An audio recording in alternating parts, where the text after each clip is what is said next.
A rich boy meets a beggar who looks exactly like him. What his mother says next will blow your mind. Watch until the end, subscribe, and tell us where you're watching from. The world that Donye Brooks inhabited was not merely a home. It was a fortress of perfection, designed to project power, polish, and prestige. Nestled within a gated community in one of the most affluent corners of the city, the Brooks estate spanned more land than the city park a few blocks away. The mansion, a towering structure of glass, stone, and ivory-colored stucco, seemed to gleam even under the gray veil of winter sky. It had been featured in architecture magazines, admired for its symmetry, luxury, and technological sophistication. Inside, every floor sparkled, every surface was dustless, and every item had a designated place.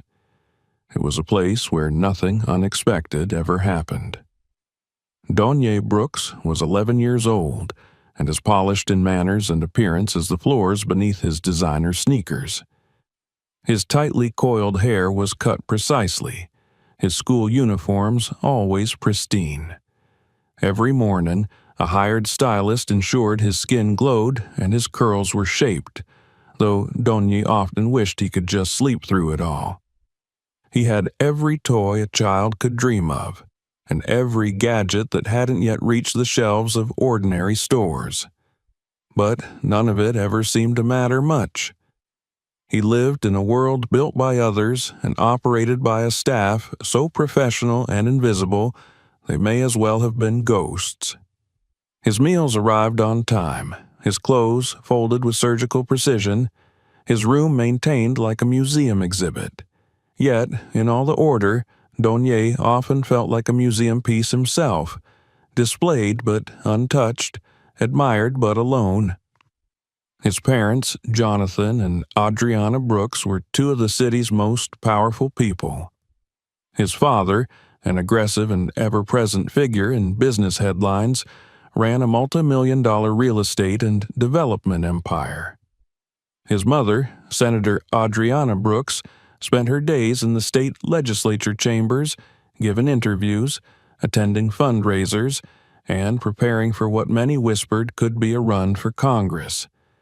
At home, they were less like parents and more like statues carved into the corners of his life, always present but never quite reachable.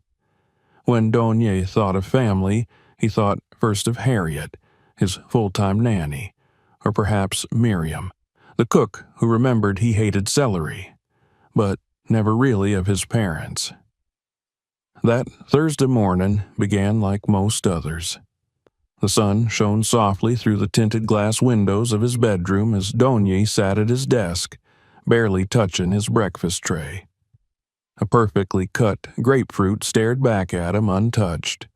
He poked it with his spoon, sighed, and leaned back in his chair. Outside, the manicured garden lay in stillness. He imagined himself running barefoot across the lawn, like he'd seen children do in movies. No shoes, no rules. But in the Brooks house, you didn't run, you didn't yell, you didn't even laugh loudly. His ride to school was in a glossy black luxury SUV with dark tinted windows, driven by Thomas, who never spoke unless spoken to.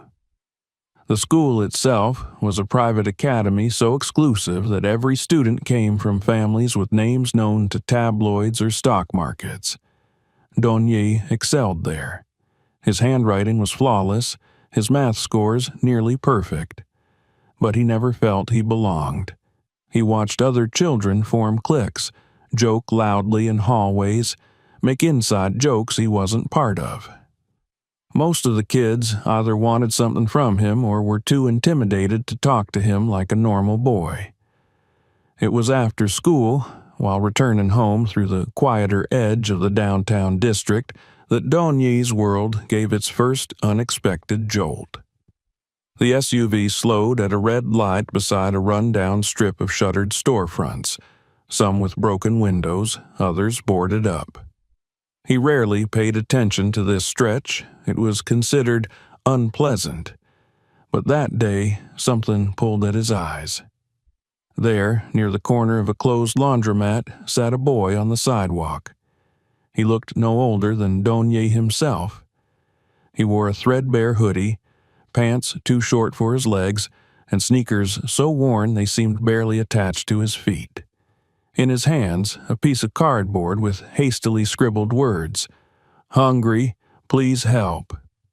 He wasn't calling out, wasn't shaking a cup.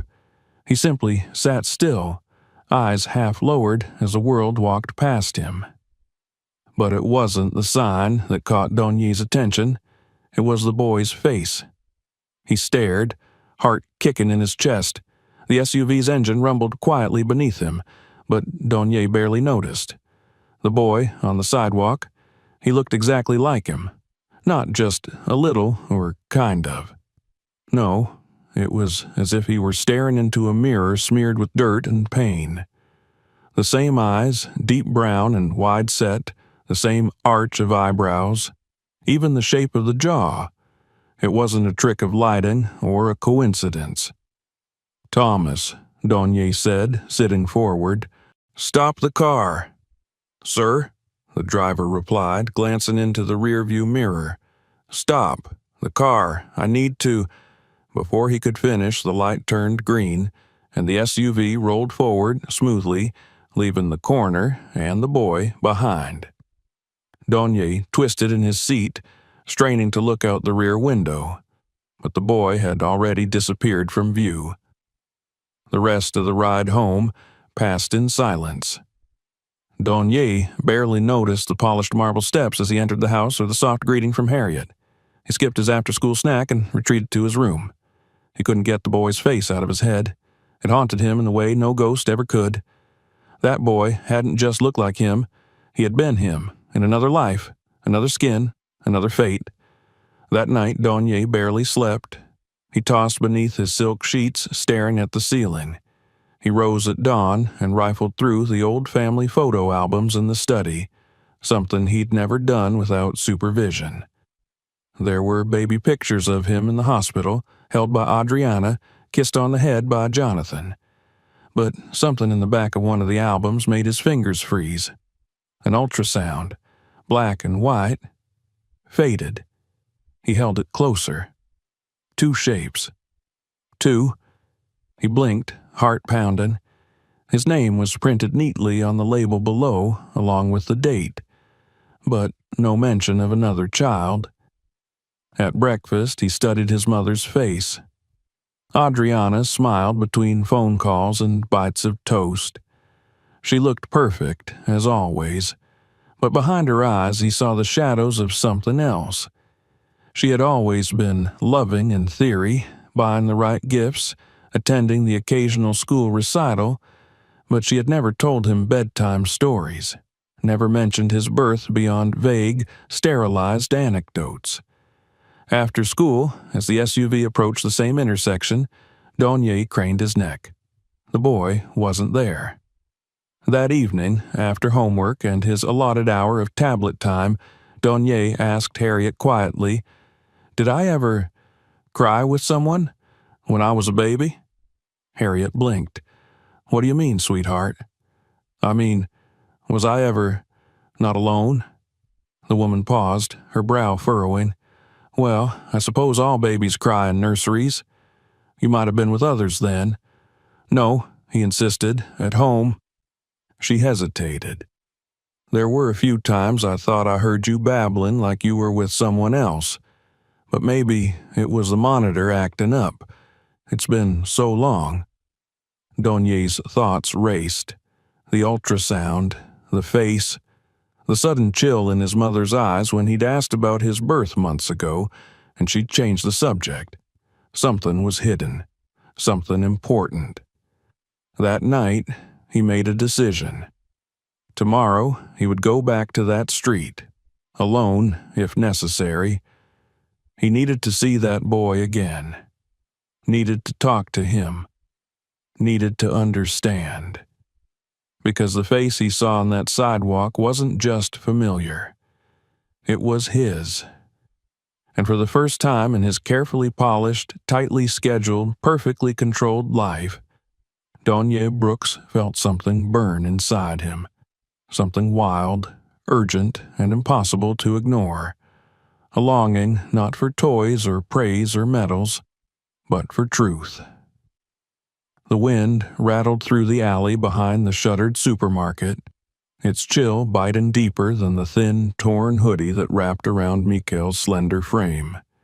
He huddled beneath a rusted metal awning that once covered a loading dock, his knees tucked into his chest, arms wrapped tightly around his legs. The ground beneath him was rough and cold, the concrete scarred by age, the grime of the city's neglect soaked into every crack. A flattened cardboard box served as his bed. The night before, he'd added an extra layer of newspaper he found in a trash bin. It hadn't helped. Mikhail was 11 years old, though he looked closer to 9, his bones light, his frame wiry, his cheeks slightly sunken from hunger. His skin was dark and dulled by dust, and his hands bore the calluses of life lived too long without protection. His shoes, mismatched and held together by strips of plastic, were soaked from the rain that had poured 2 nights ago. But none of that made him cry. Mikhail rarely cried. Life on the street didn't allow for softness. He shifted beneath the awning, pressing his back against the cold wall behind him as he listened to the distant hum of traffic. Morning was coming. He knew the signs. The shadows changed shape, the air smelled different, and the street sweepers began their slow, mechanical descent through the blocks of forgotten buildings. Soon, the corner where he usually sat with his cardboard sign would fill with pedestrians, some indifferent, some hostile, a rare few sympathetic enough to drop a crumpled dollar bill or an unopened granola bar. He would go there, as always. He would sit, hold the sign, look down, and pretend he wasn't watching every face that passed. Because he was. Mikhail was always watching. It wasn't just survival, it was hope. He couldn't say why, maybe because there was still some faint flicker of belief that someone would one day stop. Not to pity him, but to know him. He had no memory of parents, no faces in his dreams, no half-formed lullabies, no ghost of a mother's touch. The only piece of his beginning he carried was a tattered piece of cloth, a scrap of pale fabric from a baby's blanket, yellowed with age, with a stitched capital D on one corner and a faded number, 07.03.20 The year was smeared. He had no way of knowing if it was his birthday, but it was all he had, and so he kept it folded in the inner pocket of his hoodie like a relic. He didn't remember who first called him Mikhail. Maybe it had been a volunteer at the first shelter, or a worker at the orphanage.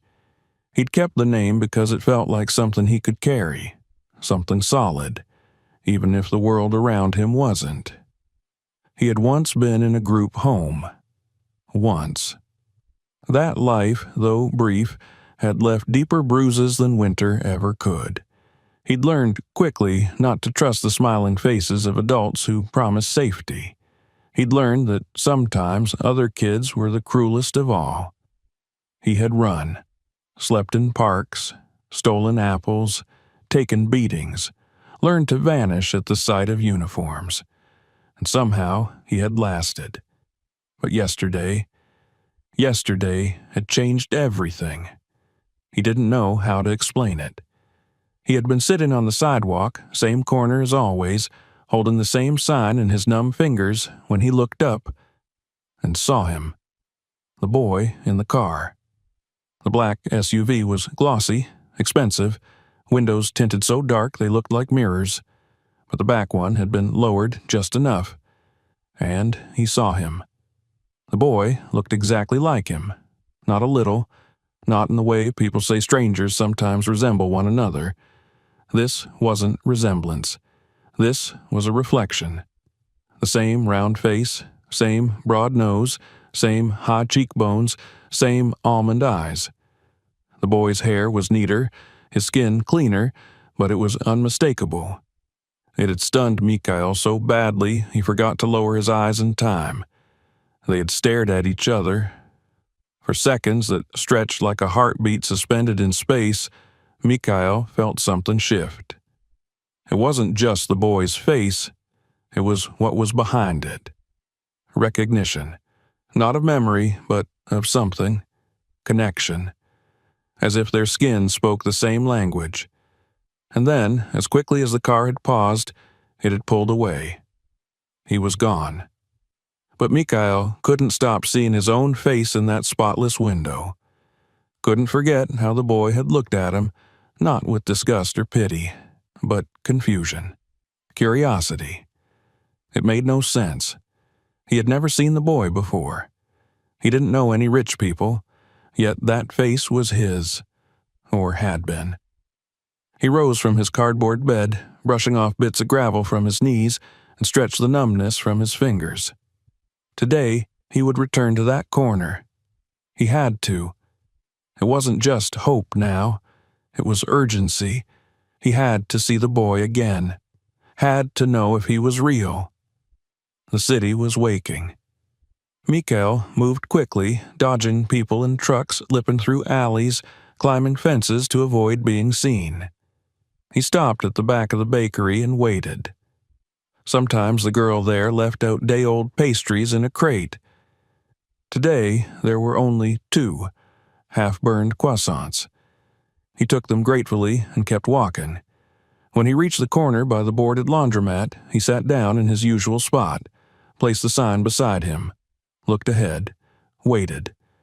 An hour passed, then another. People walked by, some fast, some slow. A woman told him to get a job. A man muttered something about cleaning up the streets. A college student dropped a sealed water bottle beside his leg without looking at him. Mikhail barely noticed. His eyes were searching the road, waiting for a flash of black paint and tinted windows. For that face. It didn't come, but the feeling didn't go away. Something had shifted inside him, a question had been planted, and it rooted itself like a weed in his chest. Who was that boy? Why did he look like him? Why had no one ever told him there could be someone else? When the sky began to darken again, and the chill returned, Mikhail rose. He didn't want to go back to his shelter behind the store. He wasn't ready to return to silence. Not yet. He wandered. The city at night was a different place. Neon signs buzzed like insects. Drunken laughter spilled from bars. Trash rolled across sidewalks like tumbleweeds. Mikhail wandered past high-rise buildings with doormen and polished lobbies, watched silhouettes of families eating dinner through massive windows. He stopped near one such building.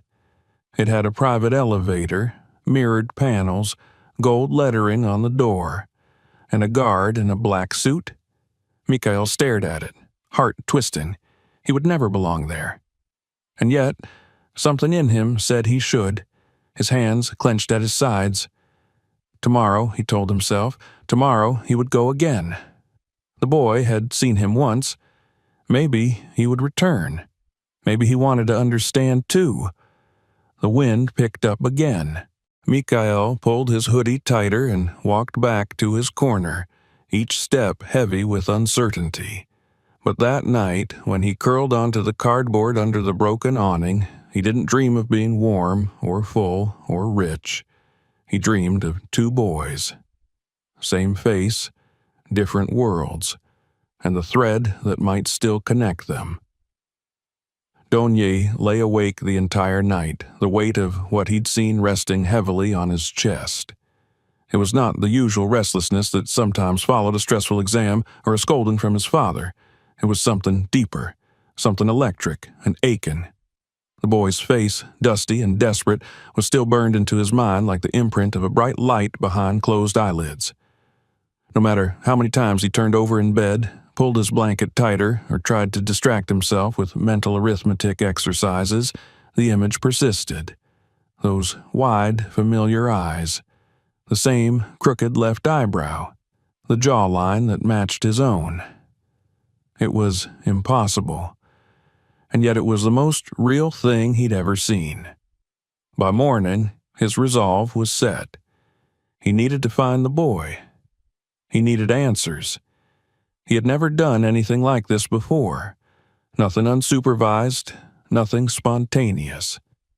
His life had been charted like a ship's course on an admiral's map.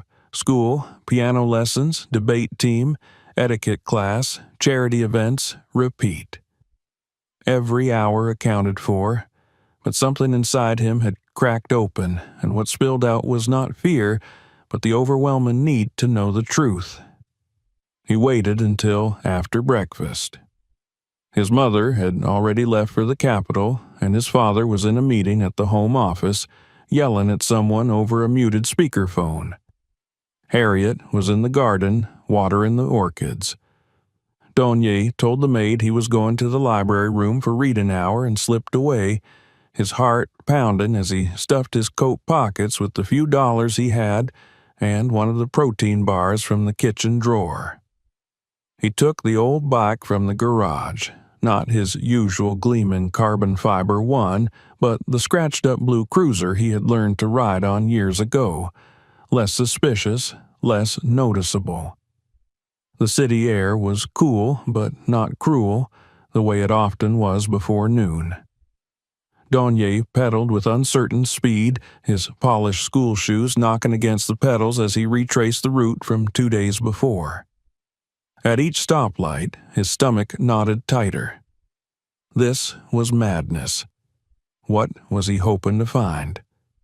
What if the boy wasn't there? What if it had all been a dream, a trick of light or emotion or imagination?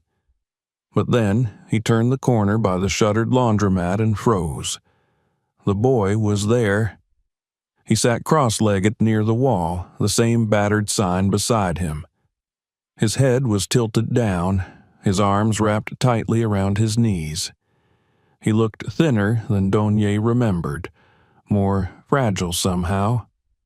The sight sent a strange jolt through Donye's spine. Relief, disbelief, and something else he couldn't name. He parked the bike and approached slowly, his heart pounding against his ribs like a fist on a locked door.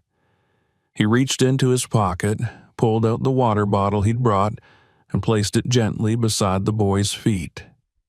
The boy lifted his head. Their eyes met again. Time slowed. For several long seconds, neither of them spoke. They simply stared at each other, and the silence was so deep it felt like a wall between them and the rest of the world. Donye finally found his voice, though it came out softer than intended. "I saw you the other day," he said. The boy nodded once. "I saw you, too." They studied each other, cautiously, as if afraid that speaking too loudly would shatter whatever fragile thread had bound them in that first instant. Up close, the resemblance was even more startling.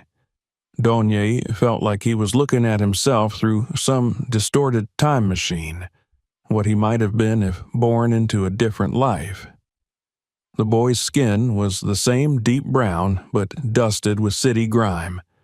His curls were flattened beneath a dirty hood, but their shape mirrored Donye's own. Even their ears tilted the same way. "Do you have a name?" Donye asked. The boy hesitated, then answered, "Mikhail." Donye nodded slowly, uncertain what to say next. "I'm Donye." Mikhail gave a half-smile, more wary than warm. "You don't look like you belong around here." Donye flushed slightly, realizing how out of place he must look in his tailored coat and clean face. "I don't," he admitted, "but I had to come back." Mikhail's eyes narrowed a little. "Why?" Donye looked down at his own hands, then back up. "Because you look like me. Exactly like me." Mikhail gave a short laugh, more out of disbelief than amusement. "Yeah, I noticed that too." They sat in silence for a while, the city flowing around them like a stream avoiding two stones. Donye handed Mikhail the protein bar, and Mikhail accepted it without thanks, but with visible need. He unwrapped it slowly, like it was something sacred, and took small bites as if afraid to finish it too quickly. "Do you have parents?" Donye asked carefully. Mikhail's chewing slowed. He swallowed before answering. "No, not that I know of. I was found near a subway entrance, in a box. Just me and a blanket." Donye's throat tightened. "A blanket?" Mikhail reached into his hoodie and pulled out a small, folded scrap of fabric. It was yellowed and frayed, but still intact. He handed it to Donye. Embroidered in one corner was a faint capital D and a faded number. Donye felt the breath leave his lungs. "I have a baby blanket," he whispered, "from when I was born. I've seen it. It looks exactly like this. My name starts with D. This is my birth date." Mikhail pulled the fabric back and stared at it, as if seeing it for the first time. "I always thought it meant something, but I never knew what." Donye's mind was racing.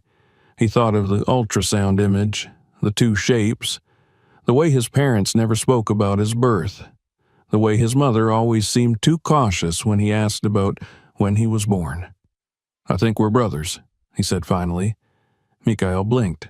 "What?" "Not just brothers," Donye clarified, his voice trembling. "I think we're twins." Mikhail scoffed, but his face betrayed something else. Longing, fear, hope.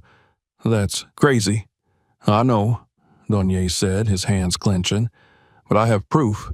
I found an ultrasound at home. There were two babies. My mom always said I was the only one, but I saw it." Mikhail stood up abruptly. "Why would your parents lie? Why would I end up here if we were both born to them?" "I don't know," Donye replied, standing too. "But I need to find out. I want you to meet my mom." Mikhail stepped back, his face suddenly hard. "No way. I don't do adults. They lie. They send you away. I'm not going back to any home."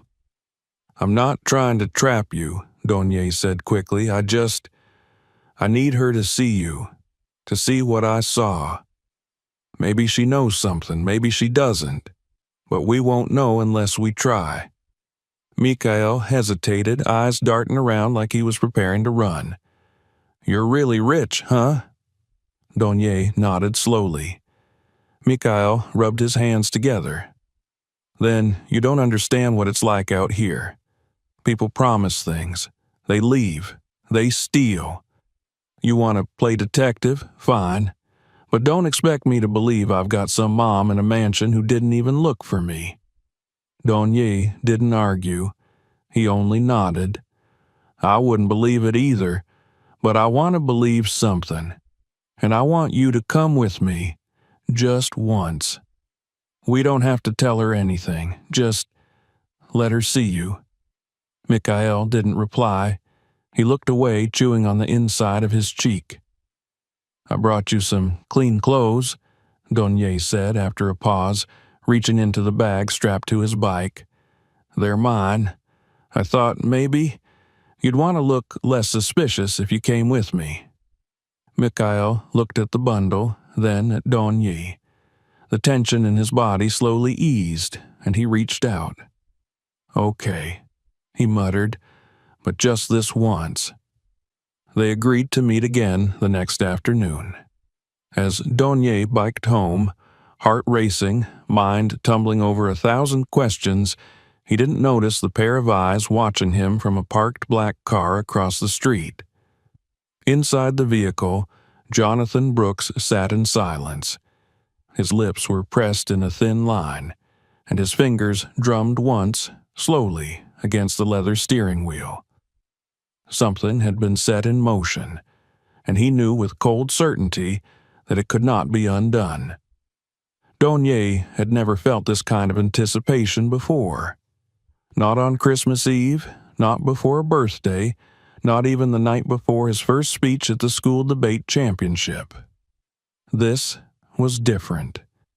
This was urgent and messy and confusing, and it made his stomach twist and his hands tremble whenever he sat still for too long. Ever since he returned home the evening before and locked himself in his room, he hadn't stopped rehearsing what he was going to say. How do you ask your mother if she gave birth to 2 children when she's only ever spoken of one? How do you tell her you met a boy on the street who looks just like you, who might be your brother, your other half, the missing piece in the puzzle you never knew was incomplete? He hadn't spoken a word to his father. Jonathan Brooks had emerged from his office late in the evening and given Donier a distracted pat on the head before retreating upstairs with a glass of wine in hand. Donier had watched him go with a sense of rising dread. His father was a master of control and secrets. Donier didn't trust him. Not anymore. So he waited for morning, then for mid-morning, then for the exact window when Adriana would be home between a fundraising breakfast and her next appearance downtown. He knew her schedule better than his own. Harriet had once told him he had a mind like a clock, and it was true. He used that clock now. At exactly 11:30 a.m., Donier appeared in the breakfast nook, where Adriana was sipping black coffee and skimming an iPad with one perfectly manicured finger. She looked up with mild surprise. "Sweetheart, you're not in class?" "I asked for independent study today," he said, not lying but not quite telling the whole truth. "I have a project for school about urban inequality. I want to interview someone." Her smile tightened. "That's very civic-minded of you, darling." He took a deep breath. "He's already outside." Her hand froze mid-scroll. "Who?" "My interview subject." She set the iPad down carefully, like it had become fragile. "Donier, you can't just bring strangers to the house without permission. I didn't bring him inside. He's in the garden. You can meet him first." Adriana glanced toward the window. Her expression was unreadable. "What kind of project is this?" "I just want you to see him. Please, Mom." There was a silence, heavy and assessing. Then she nodded once and rose from her chair. The garden behind the Brooks estate was more like a curated landscape than anything spontaneous. A sculpted fountain murmured near a patch of imported flowers. White wrought iron benches curved around perfectly trimmed hedges. It was tranquil and self-contained, designed to impress and isolate. Mikhail stood awkwardly near one of the benches, wearing the clean jeans and sweatshirt Donier had given him, his hands deep in his pockets, his eyes moving constantly, scanning for danger. Adriana stepped out onto the stone path in her cream-colored suit and heels, her posture straight, her face composed. Her gaze found the boy instantly, and stopped. Her lips parted, and for a moment she didn't move. The wind stirred her hair and the sunlight caught her cheekbones, but her body remained perfectly still. Mikhail turned slowly, and their eyes met. The world seemed to tilt. She took one step forward, then another, until she was standing directly in front of him. Her eyes roamed over his face with growing disbelief.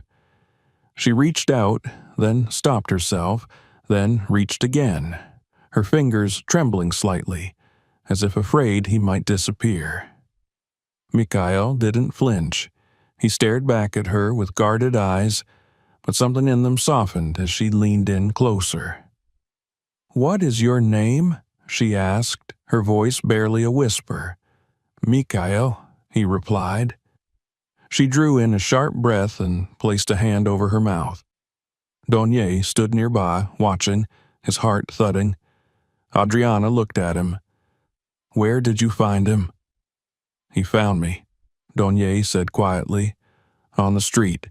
I didn't believe it at first, but look at him. Look at us." She did. She looked back and forth between them as if trying to force her eyes to lie, to pretend this wasn't happening.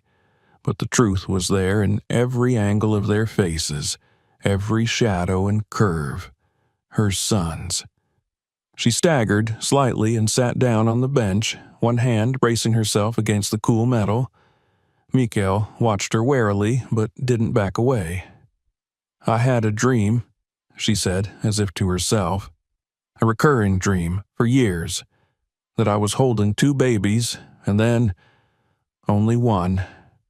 I thought it was just grief. My husband told me I was wrong, that I imagined it. The hospital said there was only one birth." Her eyes filled with tears, but they didn't fall. "But I always knew. I felt it. There was someone missing." Mikhail said nothing. He looked at the ground. Adriana turned to Donye, her composure beginning to crack. "Why didn't you tell me sooner?" "I didn't know what to say. I only found out 2 days ago. But I saw an ultrasound picture, Mom. There were 2 of us. You never told me. Why?" "I never saw 2, she said numbly. "I was sedated for most of the labor. They told me you were early and I needed emergency surgery. They said there was one healthy boy and nothing else." Mikhail looked up. "They lied to you." Adriana's breath hitched. "Or they lied to all of us." Just then, the heavy sound of leather shoes on stone signaled another presence. Jonathan Brooks stepped into the garden, his face unreadable, his suit perfectly pressed. He paused at the sight before him. The 2 boys, his wife sitting between them, her expression raw. "What's going on?" he asked, his tone too smooth. Adriana stood, something steely returning to her posture. "You tell me, Jonathan." He glanced at Mikhail, and a flicker of something passed through his eyes. Then it was gone. "Who is this child?" Donye stepped forward. "He's my twin. We're twins. You knew, didn't you?" Jonathan's jaw tightened. "That's absurd." "I saw the ultrasound," Donye said. "There were 2 of us. He has the same birth blanket, the same birth date, the same face." "Coincidence," Jonathan said coldly. "And I don't appreciate you sneaking strangers onto the property." "He's not a stranger," Adriana said, her voice sharper now. "He's my son." Jonathan's lips thinned. "You're confused. This is emotional manipulation. He probably heard about us, studied your son's face, and decided to take advantage of it." "He didn't come to us," Adriana said. "Donye found him. And you," she stepped toward him now, eyes blazing, "you've always shut me down when I tried to talk about that night. You said I was weak, that the medication was clouding my memory. But I remember enough. I remember the nurse who wouldn't meet my eyes. I remember you taking the paperwork. I remember your cold reassurances. What did you do, Jonathan?" He held her gaze. For a long, tense moment, no one spoke. Then he turned without a word and walked back into the house. Adriana exhaled shakily and looked at Mikhail again. "You're staying here tonight?" Mikhail's eyes widened. "I don't—" "You're staying," she said gently but firmly. "I don't know everything yet, but I know what I see. And I've seen you before, even if only in dreams." She opened her arms. Mikhail hesitated, then stepped forward. Donye watched as his mother embraced the boy who was, by all appearances, his mirror image. His brother. And for the first time, the garden behind the Brooks estate felt like something more than curated beauty. It felt like home, a real one. But somewhere inside the house, behind locked doors and shuttered secrets, a storm was gathering. And the truth was still only beginning. The house was unnaturally quiet the next morning, the kind of silence that doesn't settle with peace, but stretches thin with tension, as if the walls themselves were holding their breath. Donye awoke early, his mind still tangled in the events of the previous day. For a long moment, he remained in bed, staring at the ceiling, trying to replay everything: his mother's shock, Mikhail's wary silence, his father's denial, and that one unspoken truth that now pulsed through the walls like a hidden current. He rose slowly, dressed without calling Harriet, and padded barefoot down the long hallway. The floor beneath him, usually warmed by underfoot heating, felt colder today, or perhaps it was just the unease growing in his chest. He paused at the guest room where Mikhail had spent the night. The door was slightly ajar. Inside, he found his brother sitting on the edge of the bed, fully dressed in the same clean clothes from the day before, his elbows resting on his knees, fingers tightly interlocked. Mikhail looked up but didn't speak. Donier stepped inside, sat beside him, and waited. "They brought me orange juice," Mikhail said finally. "In a glass, not a bottle. Real glass." Donier didn't know what to say, so he simply nodded. "I drank it too fast. My stomach started hurting. I guess I'm not used to that kind of food." "You'll get used to it," Donier said, but his voice held more hope than certainty. Mikhail shook his head. "I don't think I'm supposed to be here." "You are." "No. This place, it's not for people like me." Donier turned to face him. "But we're the same." Mikhail didn't reply. His eyes wandered to the tall window, where sunlight was beginning to filter through the curtains. "You ever wonder if it's better not to know something?" "All the time," Donier admitted. "But now we know." "Yes," Donier said, and his voice carried the weight of it. Their quiet was broken by a soft knock on the doorframe. Adriana stood there, her expression worn but composed, her hair swept back, eyes softer than usual. "Boys," she said gently, "come downstairs. We need to talk." They followed her to the parlor room, the one they rarely used. It was filled with antiques and thick books that smelled of dust and forgotten afternoons. Jonathan Brooks was already there, standing near the tall fireplace, his posture straight, his eyes cold and unreadable. Donier tensed. He felt it immediately. His father had not softened overnight. Adriana sat in the large armchair and motioned for the boys to sit opposite. Jonathan remained standing. "I've made some calls," she began, voice calm but firm.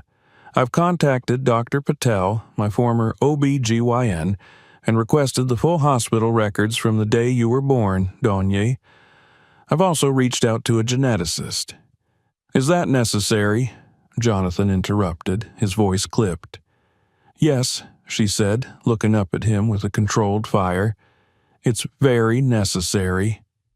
Jonathan said nothing. "We're going to get answers," she continued. "We're going to confirm this with science. But I don't need DNA to tell me what I already see." Jonathan stepped forward. "I understand this is emotional, but we must be cautious. What if this boy is manipulating us? People do strange things when they see an opportunity." "He's 11 years old," she snapped, "and he's been living on the street." Donier couldn't stay quiet. "Why won't you just admit what you did?" Jonathan looked at him sharply. "Excuse me?" "You knew," Donier said, standing now. "You were at the hospital. You handled the paperwork. You silenced Mom. You kept everything buried." "Why?" Jonathan's jaw tightened. "Sit down, Donier." "No," he said, "not until you tell the truth." Adriana placed a calming hand on Donier's arm. "Let me—" She turned to Jonathan. "I want to know, too. I've let you run this family, control the narrative for over a decade, but no more. If you know something, you will say it now." The silence that followed was suffocating. Jonathan turned away from them, staring at the mantel. His voice, when it came, was low and heavy. "You were in labor for 36 hours. The doctors said there were complications.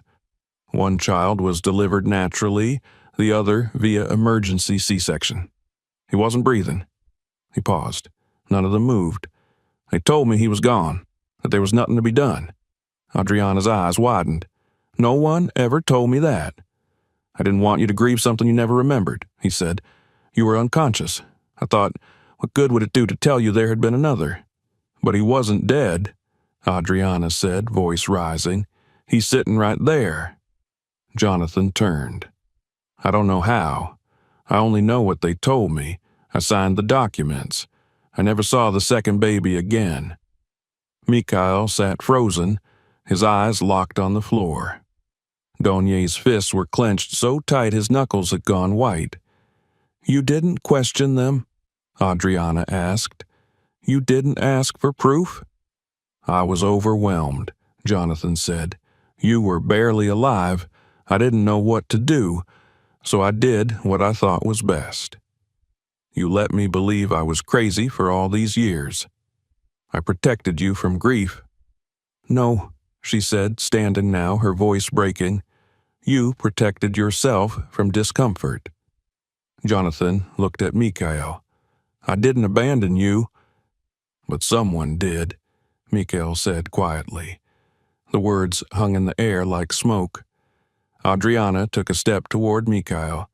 We're going to find out what happened. I promise you, and you'll stay here until we do. Jonathan said nothing. His expression had hardened again. I'll stay, Mikhail said softly, but I don't trust him. Adriana didn't argue. The following days unfolded with cautious normalcy. Mikhail stayed in the guest room. He ate at the table, though never with ease. He explored the house slowly, as if expecting doors to slam or people to yell. Donye stayed close, trying to show him the rhythm of their world, how breakfast worked, how the media room lights turned on, which remotes were for what.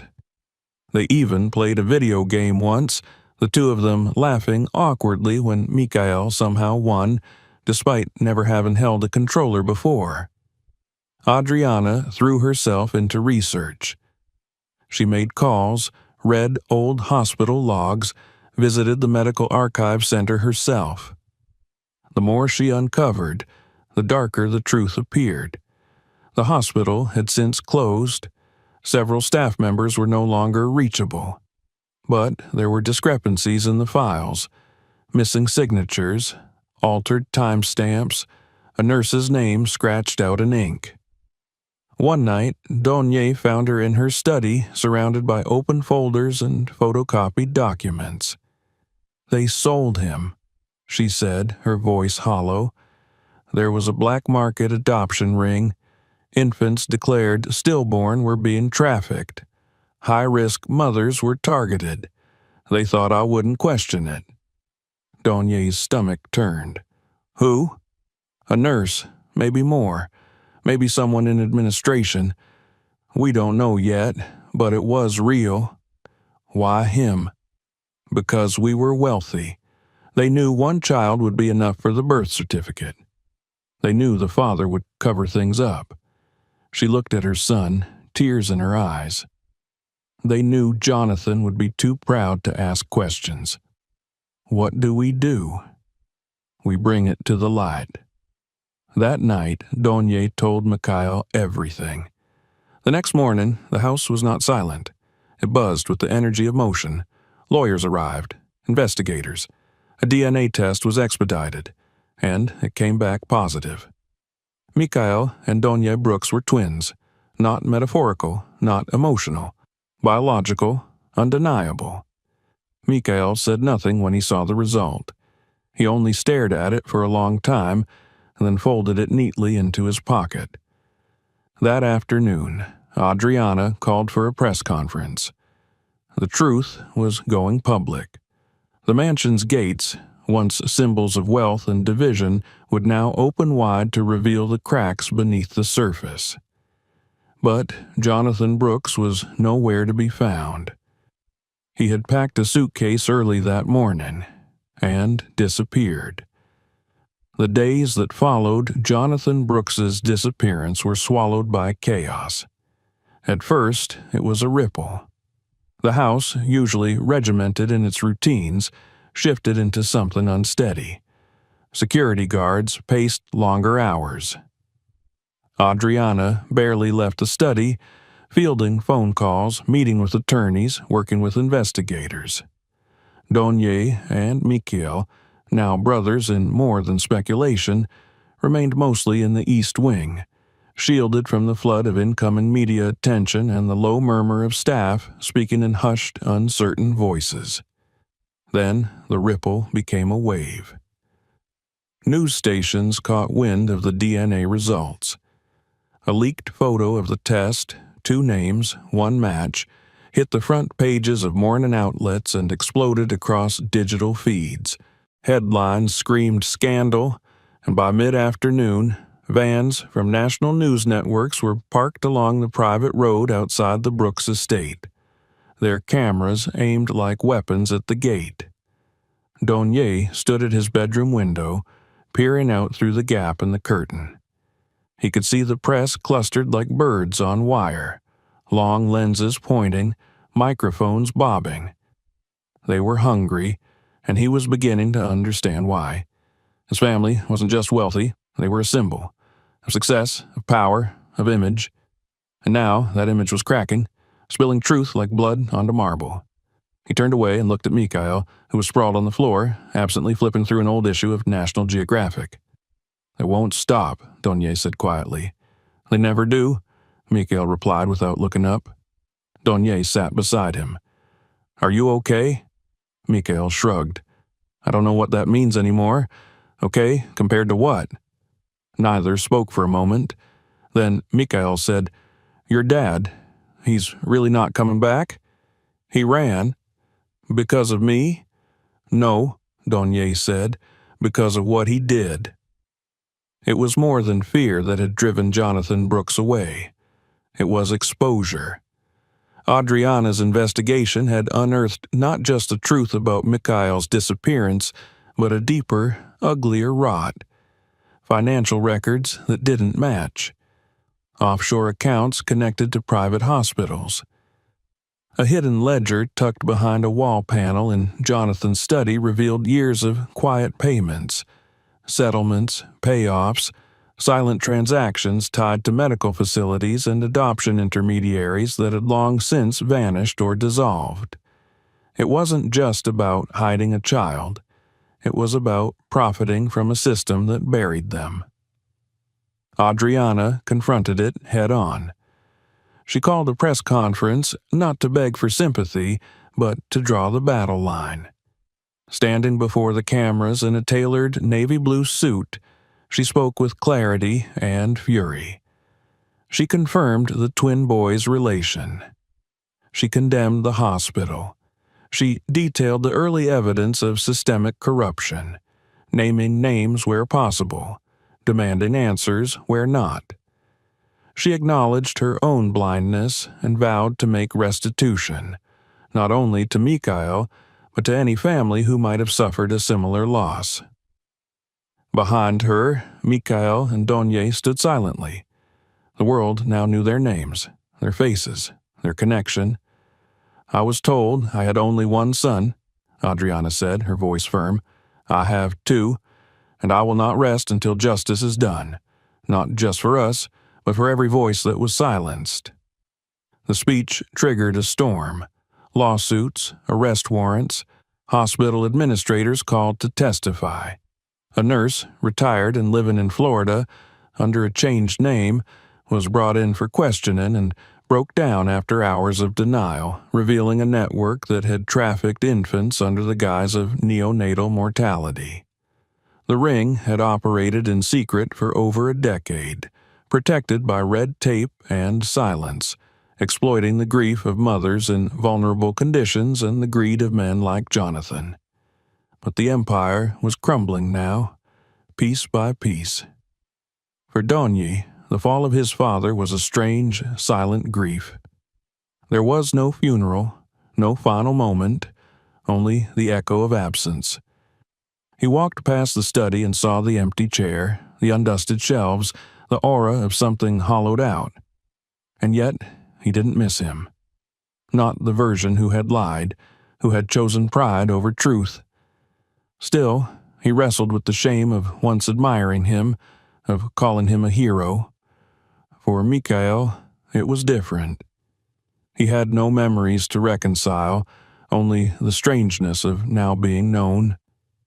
The public attention unsettled him. He flinched at cameras, retreated from curious questions, avoided looking at the TV when news anchors debated his life like a courtroom case. Adriana arranged for a private counselor to visit the estate, someone soft-spoken and patient. Mikhail barely spoke in the first 2 sessions, then asked in the third, "If someone throws you away, how do you know you're worth keeping?" The counselor didn't rush the answer. She just nodded and let the silence hold him.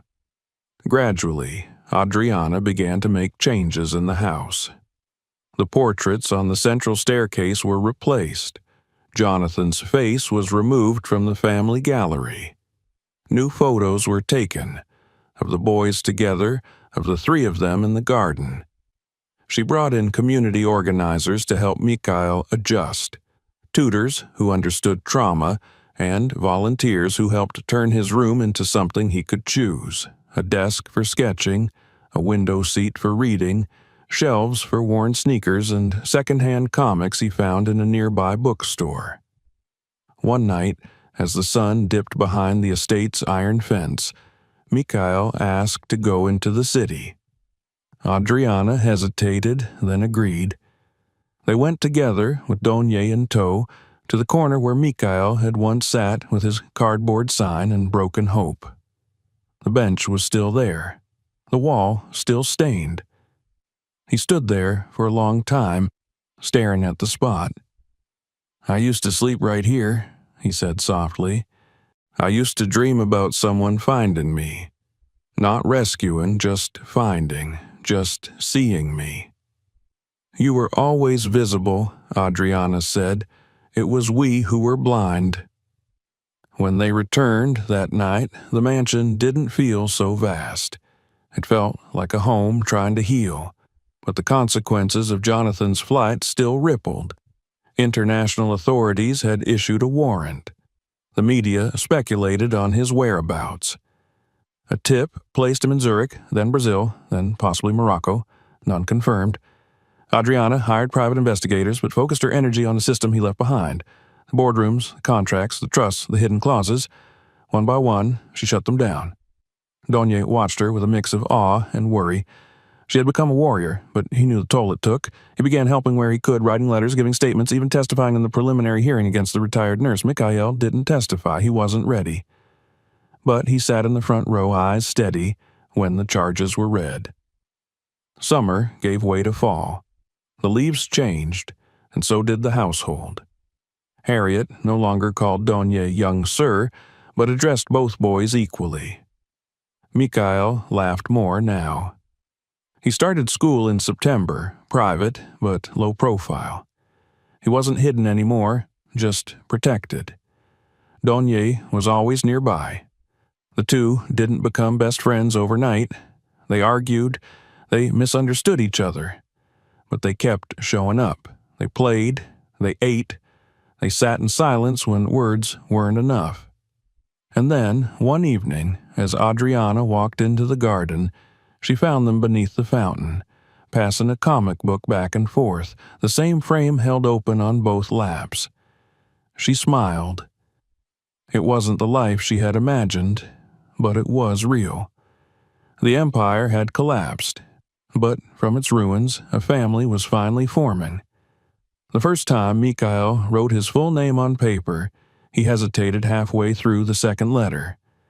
It was a small moment, almost invisible, but Donye saw it.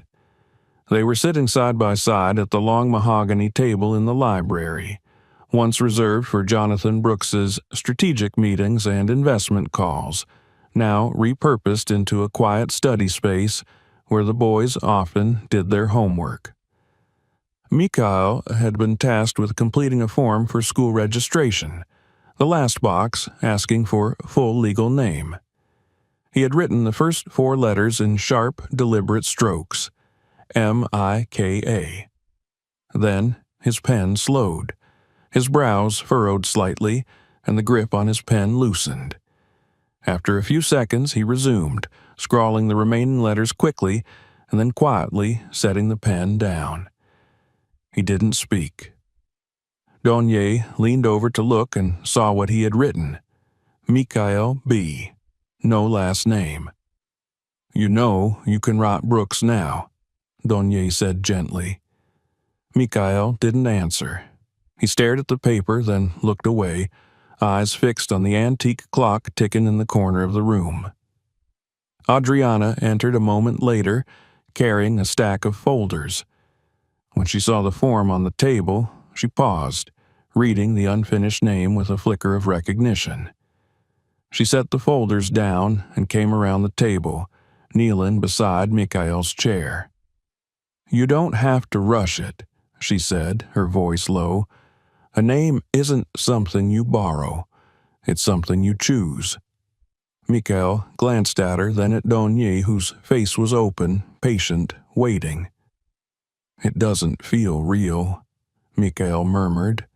"Like, maybe if I write it down, it makes everything permanent. And I don't know what that means yet." Adriana nodded. "It means you belong, but only if you want to." He didn't answer then, but the next morning, when the same form sat waiting, Mikhail picked up the pen and wrote the name in full. Mikhail Brooks. That single act, though simple, seemed to shift something in the air, as if the house, long filled with echoes and secrets, was now finally breathing out the last of its ghosts. By winter, the media storm had quieted. Legal proceedings continued, but out of the public eye. The nurse who had confessed to falsifying records received a formal sentence. Several lawsuits were filed against the former hospital's parent corporation. Investigations opened in 3 other states. Adriana provided testimony to a federal ethics committee and was working to establish a nonprofit dedicated to reforming maternity care for vulnerable families. Jonathan Brooks remained at large. There were reports of sightings in Europe and Asia, grainy images that led to nothing concrete. Interpol had issued a red notice, but no arrests had been made. For Adriana, the hunt for her husband-turned-fugitive had transformed from rage to resolve. She no longer cried at night. She no longer waited for phone calls. Her energy had been refocused on building something better, something worthy of the boys she was raising. The house reflected that change. The once sterile halls had grown warmer. Art created by local children now lined the walls. Donier's piano playing drifted through the corridors more often. Mikhail added plants to his room, tended them like quiet companions. Even the kitchen, once the domain of silent staff, had become a shared space. Harriet had taught the boys to make banana bread. Their first attempt was nearly inedible, but no one minded.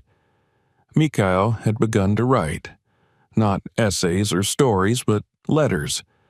To himself, mostly, sometimes to his mother, once to his father, folded tightly and placed under his mattress without explanation. Donier never pried. He had his own way of processing, through logic, through quiet observation, through long walks around the state where he talked aloud to no one in particular. One afternoon, they visited the courthouse, not to testify or stand as witnesses, but for something quieter, more personal. A judge, a woman with silver hair and a kind face, welcomed them into chambers. Adriana stood tall in her navy coat, flanked by her sons. Her hand gently squeezed Mikhail's shoulder as he stepped forward with the clerk. "I'd like to make it official," he said. "Mikhail Donier Brooks." The name was spoken clearly, without tremor. The clerk smiled and stamped the papers. The judge nodded and offered her congratulations. When they exited the building, the wind caught Mikhail's coat and lifted it like wings. Later that evening, they had a quiet dinner at home. No celebration, no champagne, just a meal, warm and shared. As they sat around the table, Mikhail looked across at Donye. "Did you ever think we'd end up here?" Donye smiled. "Not in a million years." "Do you ever miss the way things were?" Donye thought for a moment. "No, not really. It wasn't whole. I just didn't know it yet." Mikhail nodded slowly. "I used to think I was a broken part." "You weren't," Adriana said firmly. "You were the part that was stolen. And now you're home." He didn't reply, but the softness in his eyes said enough. By spring, things had settled into a rhythm. The boys attended the same school, though in different classes. They shared chores. They argued over music. They took turns picking movies. Sometimes they stayed up late whispering in the dark, swapping stories from their separate childhoods like pages from parallel novels. And then, one day, Mikhail asked if he could visit the shelter where he used to sleep. Adriana went with him. So did Donye. They brought donations, blankets, food, books, but more than that, they brought presents. Mikhail sat with a younger boy who reminded him of himself and listened without interrupting. He didn't offer false promises. He simply nodded. That evening, he told Adriana he wanted to volunteer once a week. "I don't want to be saved," he said. "I want to be useful." "You already are," she told him. A few weeks later, the nonprofit officially launched the Second Light Foundation, named for the child who was never meant to be lost. Adriana gave a speech at the opening, her voice steady, her story clear. But it was Mikhail who drew the standing ovation. He didn't say much, only a few sentences delivered quietly, but with a gravity that pulled everyone in. "I was invisible for a long time. Not just to strangers, but to people who loved me without knowing I existed. I don't blame them. But I know now what it means to be seen, and I want that for every kid who's still out there waiting." The applause was long and honest. Afterward, the three of them stood together, looking out at the room full of people who believed in something better. It was not the end of a story. It was a beginning. The mansion, once a symbol of exclusivity and secrecy, now hosted workshops, art programs, and healing sessions. The gates stayed open, the garden bloomed, the fountains sang, and sometimes, if you stood very still on the lawn, you could hear the sound of two boys laughing, identical in voice and spirit, building a world that was finally theirs. A name for both, a future that belonged to them equally. A family whole. If you enjoyed this story, don't forget to subscribe for more. Watch our next video and explore others on the channel, and share this one with someone who needs to see it.